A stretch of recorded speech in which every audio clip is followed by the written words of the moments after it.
بسم اللہ الرحمن الرحیم۔ گمنام ہیرو کے معزز ناظرین، السلام علیکم۔ آئیے چلتے ہیں کہانی کی طرف۔ ڈاکٹر نے دوبارہ اندر جھانک کے دیکھا تھا، مگر نیلم کا نظر کا اشارہ سمجھ کے وہ پیچھے ہٹ گیا تھا۔ نیلم کے مشاکان دید کا اجتماع بڑی بے صبری سے وارڈ کے قریب انتظار کر رہا تھا۔ وہ میری خوش قسمتی پر رشک اور حسد میں مبتلا تھے۔ دروازہ بند تھا مگر کھڑکی کھلی ہوئی تھی۔ اس کے سامنے پردہ تھا، پردہ ہوا سے ہلتا تھا تو مجھے اندر جھانکنے والوں کی پرتجسس آنکھیں اور حیران چہرے نظر آ جاتے تھے۔ ان کی باتوں کی آوازیں بھی سنائی دے جاتی تھیں۔ اوے یار، پورا 1 گھنٹہ ہو گیا، کیا کر رہی ہے نیلم؟ راز و نیاز چل رہے ہیں یار، ایسے جم کے بیٹھی ہے سامنے۔ ہاں یار نصیب، اپنا اپنا۔ آخر یہ ڈرامہ کیا ہے؟ کون سا ڈرامہ؟ یہ حادثہ ڈرامہ ہی تو تھا، اصل بات کچھ اور ہوگی۔ دال میں کالا ہے جی، معاملے کی تہہ تک پہنچنا پڑے گا۔ شرط لگا لے، اسے وہ ساتھ لے جائے گی اپنے گھر، اور اس کے بعد وہی ہوگا جو فلموں میں ہوتا ہے، جب پھکڑ اور کنگال ہیرو کسی کروڑ پتی باپ کی اکلوتی بیٹی کی گاڑی سے ٹکراتا ہے بھی پورا ہیرو۔ میں نے سنا ہے کوئی فلم بنا رہی ہے نیلم، بس تو پھر اس کا چانس پکا۔ یہ باتیں نیلم بھی سن رہی ہوگی، مگر جیسا کہ اس نے بتایا وہ سب کچھ سننے کی عادی ہو چکی تھی۔ وہ بھی جو زبان خلق کہتی تھی، اور وہ بھی جو نام نہاد فلمی صحافی کہتے تھے، اور وہ بھی جو دوست دشمن کہتے تھے۔ اس نے کہا آپ بھی ادھر سے ہی نکل جائیں جدھر سے میں گیا تھا۔ وہ ہنس پڑی کھڑکی کے راستے۔ میں آپ کے ساتھ گیا تو تماشا بن جاؤں گا۔ آپ کا ایک بار پھر بہت شکریہ، میں بعد میں چلا جاؤں گا۔ آپ ان سے کہہ دیں کہ مجھے جانے دیں، یہاں آرام سے لیٹے، اور علاج کرانے میں کیا پریشانی کی بات ہے؟ آخر کیوں جانا چاہتے ہو تم اتنی جلدی؟ نہ بیوی بچوں کی فکر ہے ابھی تمہیں، نہ کوئی تمہاری فکر کرنے والا ہے۔ ایسا مت کہیں، ہیر رانجھا بہت پریشان ہوں گے میرے لیے۔ اس کے علاوہ وہ ڈاکٹر مشہود کا سامنا نہیں کرنا چاہتا۔ میں چاہتا ہوں کہ ان کے آنے سے پہلے ہی نکل جاؤں۔ ایسی کیا بات ہے؟ نیلم نے حیرانی سے کہا۔ ہے کچھ ایسی ہی بات، وہ مجھے زبردستی پکڑ کے اپنے گھر لے جائیں گے۔ وہ سوچ میں پڑ گئی۔ اچھا پھر تم میرے ساتھ چلو۔ میں نے صاف انکار کر دیا، سوری میں یہ نہیں کر سکتا۔ اگر آپ کچھ کرنا ہی چاہتی ہیں تو یہ مہربانی کریں کہ مجھے میرے گھر کے پاس چھوڑ دیں، لیکن ایسے کہ کسی کو پتہ نہ چلے۔ جیسی تمہاری مرضی۔ نیلم نے ڈاکٹر کو اندر طلب کیا اور اس سے کہا کہ شوفر کو اندر بھیج دے۔ اس کا شوفر اور باڈی گارڈ صورت اور حلیے سے ڈاکو نظر آتا تھا۔ اس کی گھنی سیاہ داڑھی تھی اور ڈراؤنی مونچھیں۔ اپنے 6 فٹ قد، مضبوط جسم، چہرے کے سخت کھردرے نقوش، 20 گز کپڑے سے بنائی گئی شلوار قمیض، اور اس پر اسلحے کی بیلٹ، بالکل صاف سر، اور ہاتھ میں کھلونے کی طرح پکڑی ہوئی کلاشن کوف سے وہ اپنے خطرناک ہونے کا پورا تاثر دیتا تھا۔ اس نے نیلم کی بات پلک جھپکائے بغیر سنی اور صرف یس میڈم کہتا رہا۔ اس کے جانے کے چند منٹ بعد نیلم نے مجھے اشارہ کیا، چلو کھڑے ہو جاؤ، آج ہو جائے تھوڑا سا ایڈونچر۔ پہلے اکیلے بھاگے تھے تم، اب ایک ساتھ فرار ہو جاتے ہیں، ہمت ہے نا؟ میں نے مسکرا کے اقرار میں سر ہلایا۔ کیا واقعی؟ ہاں بھائی چلو تم نکلو پہلے، اس نے سرگوشی میں کہا۔ میں نے کہا نہیں پہلے آپ۔ اس نے پلٹ کے کھڑکی کو دیکھا جس کا پردہ ابھی ساکت تھا، پھر وہ سامنے والی کھڑکی سے باہر اتر گئی۔ اس کے پیچھے میں نکلا تو مجھے شوفر نظر آیا۔ ادھر سے آئے میڈم، وہ بولا اور آگے آگے چلنے لگا۔ ہم نے اس کے پیچھے ایک مختصر برآمدے کا فاصلہ طے کیا اور پھر نرسنگ ہاسٹل کی طرف سے سڑک پر آ گئے۔ وہاں اس کی گاڑی موجود تھی۔ نیلم بچوں کی طرح خوش نظر آ رہی تھی۔ کتنے حیران ہوں گے جب انہیں پتہ چلے گا کہ مریض ہے نا۔ تیماردار دونوں بھاگ گئے، یک نہ شد دو شد۔ وہ گاڑی میں بیٹھ کے ہنسنے لگی۔ میں نے کہا اخبار والے تو بات کا بتنگڑ بنا دیں گے۔ اس نے میرا کندھا دبایا۔ سمجھا کرو بات کو، ہمارے لیے ایسی پبلسٹی فائدہ مند ہوتی ہے۔ بیچارے فلمی صحافیوں کا بھی بھلا ہو جاتا ہے، کوئی سنسنی خیز سٹوری مل جاتی ہے، بعد میں تردید آتی رہے۔ تردید بھی تو خبر ہی ہوتی ہے۔ آپ کے نام کے ساتھ میرا نام بھی تو آئے گا۔ بھائی یہ تو اتنی خوش قسمتی کی بات ہے، اور کوئی ہوتا تمہاری جگہ تو خوشی سے اور فخر سے پھول کے کپا ہو جاتا۔ تم کہیں ایسا تو نہیں کہ تمہیں ڈر ہے کسی کا، کسی کے بدگمان ہو کے روٹھ جانے کا؟ وہ ہنس پڑی۔ نہیں ایسا کوئی نہیں اور بدنامی سے بھی نہیں ڈرتا میں۔ تم کرتے کیا ہو؟ میں نے ابھی میٹرک کا امتحان دیا ہے۔ میرا مطلب تھا کام کیا کرتے ہو زندہ رہنے کے لیے؟ کوئی خاص کام نہیں، میں نے اسے ٹالنے کے لیے کہا۔ اخراجات کیسے پورے ہوتے ہیں تمہارے؟ تم نے بتایا کہ مکان کرائے کا ہے، اپنے علاج کا خرچہ بھی تم مجھ سے نہیں لینا چاہتے۔ میں نے کہا میں ٹیوشن پڑھاتا ہوں۔ اس نے سر ہلایا اور اپنے بیگ میں کچھ تلاش کرنے لگی، پھر اس نے ایک کاغذ کا پردہ نکالا اور میری طرف بڑھا دیا۔ یہ لو، اسے رکھ لو۔ یہ کیا ہے؟ میں نے کہا 1,00,000 کا چیک۔ ہاں، یہ میری طرف سے اس تکلیف کا جرمانہ یا نذرانہ جو اس حادثے کی وجہ سے تمہیں اٹھانی پڑی۔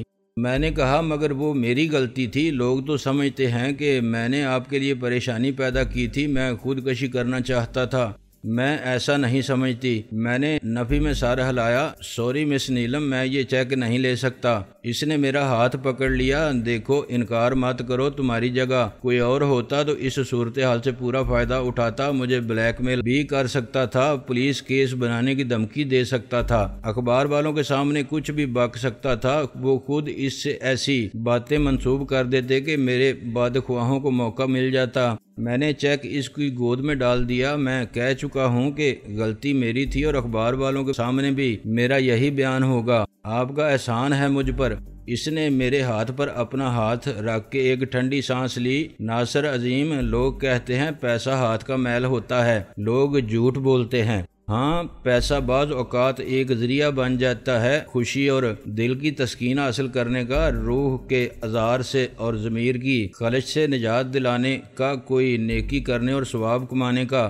میں بھی کفارہ ادا کرنا چاہتی ہوں۔ جو بات کسی کو معلوم نہیں اور معلوم ہو جاتی تب بھی مجھے فرق نہ پڑتا، وہ بات بھی دبا دی جاتی، مگر میں جانتی ہوں کہ اس روز میں پوری طرح ہوش میں نہیں تھی۔ اگر مجھے اپنے اعصاب پر پورا قابو ہوتا تو مجھے اتنا وقت ضرور ملا تھا کہ گاڑی روک لوں یا دوسری طرف موڑ کے تمہیں بچا لوں، لیکن میں نشے میں تھی، میں نے شراب پی رکھی تھی، میرا ذہن مستعد نہیں تھا، اس لیے یہ حادثہ ہوا۔ پلیز یہ رکھ لو۔ میں نے چیک لے لیا اور پھر درمیان سے 2 ٹکڑے کر دیا۔ اب میں بھی آپ کو بتا دوں کہ میں بھی جانتے بوجھتے آپ کی گاڑی کے سامنے آیا تھا۔ میں واقعی خودکشی کرنا چاہتا تھا۔ وہ مجھے گھورنے لگی، تم جھوٹ بول رہے ہو۔ اس ہسپتال میں ایک نئی ڈاکٹر ہے صادقہ، وہ جانتی ہے کہ میں خودکشی کیوں کرنا چاہتا تھا۔ میں ایک لڑکی سے محبت کرتا تھا، اس نے مجھے دھوکہ دیا اور ایک دولت مند بوڑھے سے شادی کر لی۔ یہ وجہ تھی میری زندگی سے دل برداشتہ ہونے کی۔ بس یہاں گاڑی روک لیں۔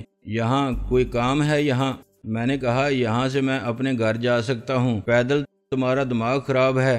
میں نے کہا آپ کی گاڑی اس گلی میں نہیں جا سکتی، میں تم کو پرائیویٹ ہسپتال لے جاؤں گی۔ شادمان، میں نے دروازہ کھول لیا۔ اگر علاج کی ضرورت ہوگی تو میں ڈاکٹر سے دوا لے آؤں گا اور گھر میں رہ کے ہی ٹھیک ہو جاؤں گا۔ پاگل مت بنو، اس نے بے بسی سے کہا اور پھر خود بھی گاڑی سے نکل آئی۔ اچھا چلو میں گھر تک چھوڑ آؤں تمہیں۔ تھینک یو، اس دیوار کے پیچھے ہی گھر ہے میرا، چند قدم کا فاصلہ ہے، میں جا سکتا ہوں۔ میں نے کہا یہ تو بڑی بد اخلاقی ہے، ایک کپ چائے کے لیے بھی نہیں کہو گے مجھ سے؟ اس نے بڑی عیاری سے کہا گھر نہیں دکھاؤ گے اپنا؟ مس نیلم، وہ میرا گھر نہیں ہے، میں بتا چکا ہوں۔ اس کے علاوہ آپ کا اس گلی میں میرے ساتھ جانا ٹھیک نہیں، آپ کی پوزیشن خراب ہوگی۔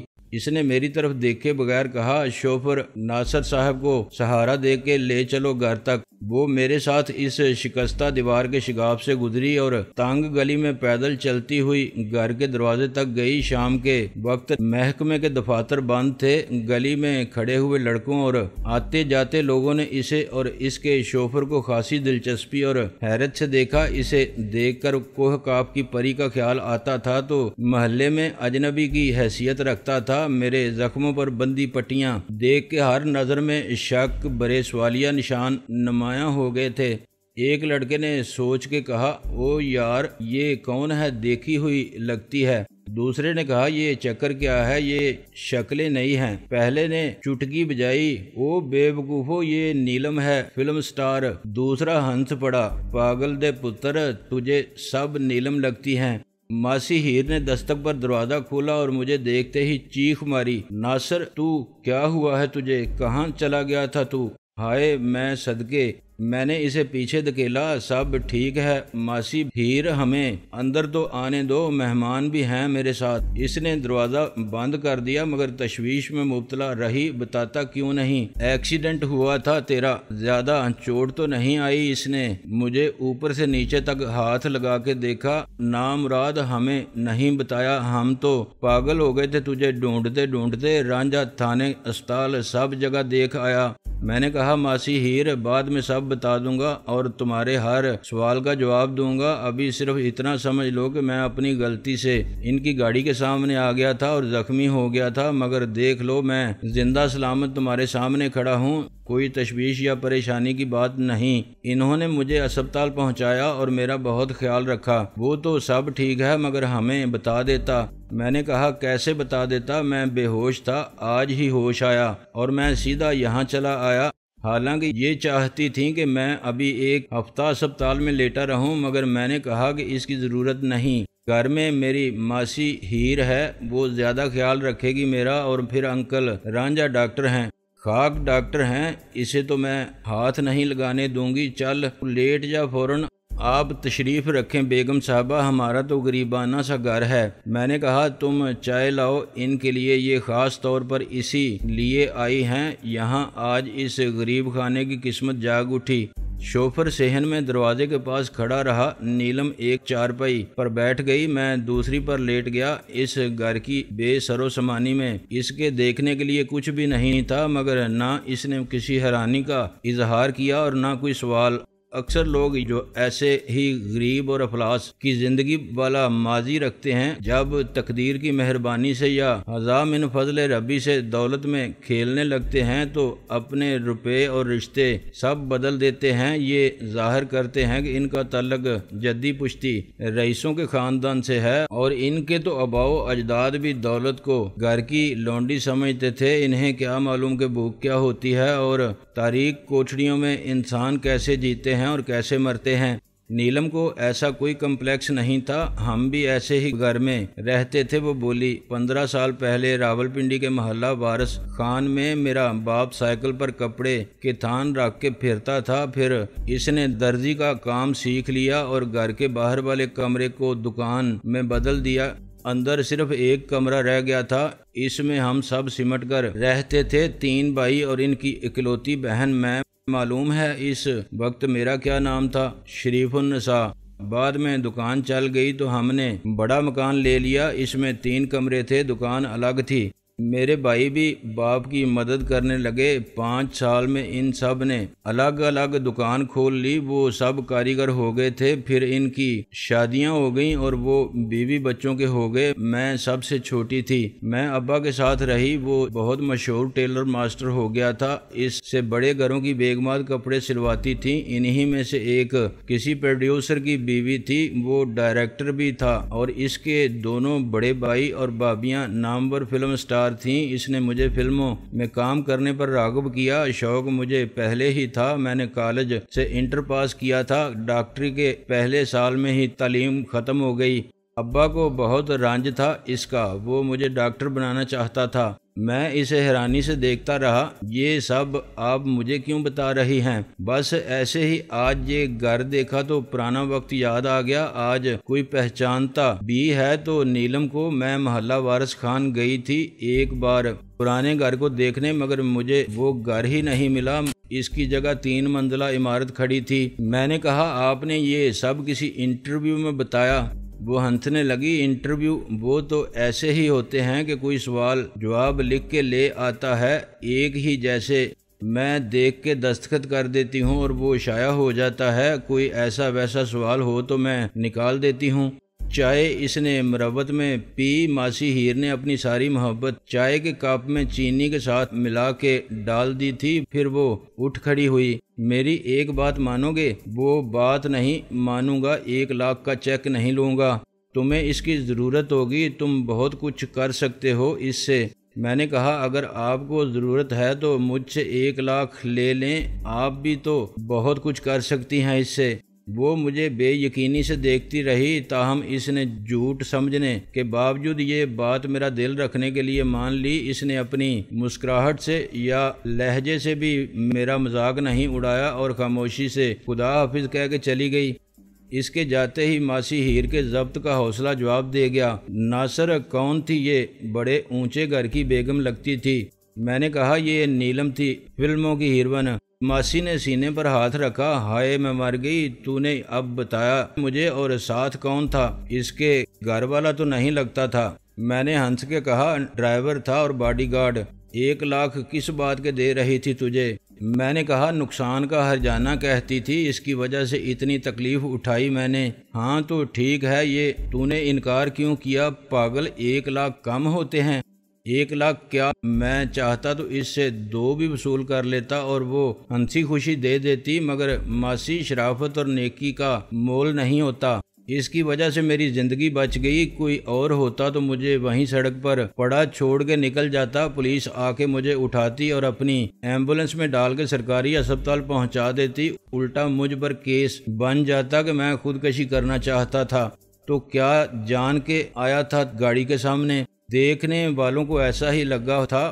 غلطی میری تھی کہ میں نے کچھ نہیں کیا، مجھے کچھ نظر ہی نہیں آ رہا تھا۔ اس وقت ٹکر تو ہوئی تھی۔ نیلم مجھے اپنی گاڑی میں اسپتال لے گئی۔ اس کا بہت اثر و رسوخ ہے، ڈاکٹروں نے پوری توجہ دی۔ میں 3 دن بے ہوش رہا۔ آج ہوش آیا تو سب پتہ چلا۔ نیلم روز آتی رہی اور دیکھ لو گھر چھوڑ کے گئی ہے۔ یہ شرافت ہے اس کی۔ لوگ تو ایک ہی رائے رکھتے ہیں فلم میں کام کرنے والی ہیروئنوں کے بارے میں، لیکن سب ایک جیسی نہیں ہوتی۔ میں اس سے 1 لاکھ لے لیتا تو بڑے شرم کی بات ہوتی۔ کہنے والے تو یہ بھی سمجھ رہے تھے کہ میں نے یہ حرکت جان بوجھ کے کی تھی۔ حادثے کی شادوں کو بھی خبر نہیں ہوگی۔ رانجھا گیا تھا اس سے پوچھنے کے لیے، مگر وہ نہیں ملی۔ آج 4تھا دن تھا، وہ بھی نہیں آئی۔ تیرا معلوم کرنے کے لیے، ہیر نے خفگی سے کہا۔ وہ اب نہیں آئے گی ماسی، میں نے چھت کو گھورتے ہوئے کہا۔ کبھی نہیں آئے گی، وہ چلی گئی ہمیشہ کے لیے، سمجھو مر گئی۔ ہائے کیسی باتیں کرتا ہے تو؟ اس نے شادی کر لی ہے اسی وکیل سے ماسی، جس کی کوٹھی میں وہ رہتی تھی۔ اس بڈھے کی دولت پر ریجھ گئی وہ۔ ماسی ہیر کا حیرت، صدمے اور خوف سے برا حال ہو گیا۔ نہیں ناصر، یہ نہیں ہو سکتا، ایسا مذاق مت کر، شادو ایسی نہیں ہے۔ شادو ایسی ہی تھی، میں نے چلا کے کہا۔ دھوکہ میری نظر کو ہوا تھا کہ میں اس کی فطرت کو پہچان نہیں سکا۔ بے وقوف بنایا اس نے مجھے محبت کے نام پر۔ محبت صرف فلموں اور کہانیوں میں ہوتی ہے، اور وہ سب جھوٹ ہوتا ہے۔ زندگی میں صرف دولت کی اہمیت ہے۔ تو بھی چھوڑ دے گی رانجھے کو؟ اگر آج تجھے موقع ملے تو بھی بک جائے گی۔ کوئی عورت قابل نہیں ہوتی، مجبوری کو وفا کا نام دیتی ہے۔ خریدار نہ ملے تو وفادار رہتی ہے۔ ماسی ہیر رونے لگی، پھر میں بھی رونے لگا۔ رانجھا آیا تو وہ بھی ایسے بیٹھ گیا جیسے کوئی میت والے گھر میں جا کے بیٹھتا ہے۔ وہ مجھے تسلی دیتا رہا، سمجھاتا رہا، صبر اور حوصلے سے کام لینے کی تلقین کرتا رہا۔ اس رات کسی نے کھانا نہیں کھایا۔ گھر میں ایک سوگوار ماتمی فضا مسلط رہی۔ رانجھا نے مجھے 2 خواب آور گولیاں دیں، پھر لائٹ بجھا کے اور دروازہ بند کر کے اس نے کہا کہ میں سو جاؤں۔ وہ میری طرف سے بہت پریشان تھا۔ شاید انہیں ڈر تھا کہ میں مایوسی اور دل شکستگی کی کیفیت میں اور صدمے کے باعث کہیں اپنی جان لینے کی کوشش نہ کروں۔ وہ بار بار دروازہ کھول کے خاموشی سے اندر جھانکتے تھے اور مطمئن ہو جاتے تھے کہ گولیوں نے اپنا کام دکھایا ہے اور میں سو گیا ہوں۔ میں اندھیرے میں اس وقت کی یادوں کو فلم کی طرح دیکھتا رہا جو بہت پیچھے رہ گئی تھی۔ شادو سے پہلی ملاقات کا پہلا لمحہ، عشق کی پہلی کسک، اور اس کے بعد گزرنے والے ان گنت دنوں کی ان گنت ملاقاتوں کا ہر عکس میرے خیالوں میں زندہ و تابندہ تھا۔ میں پھر اپنے گزرے ہوئے وقت سے گزرا، لیکن یہ ایک اذیت اور کرب کا لہو رلانے والا سفر تھا۔ صحن گلشن کے جن راستوں پر بہار نے گلوں کے سب رنگ بچھا رکھے تھے، وہاں اب ہزار کانٹوں اور سنگریزوں کے سوا کچھ نہ تھا۔ خوابوں کا نگر اس بستی کی طرح سنسان تھا جہاں کوچہ و بازار میں اور گھروں میں صرف موت رہتی ہو۔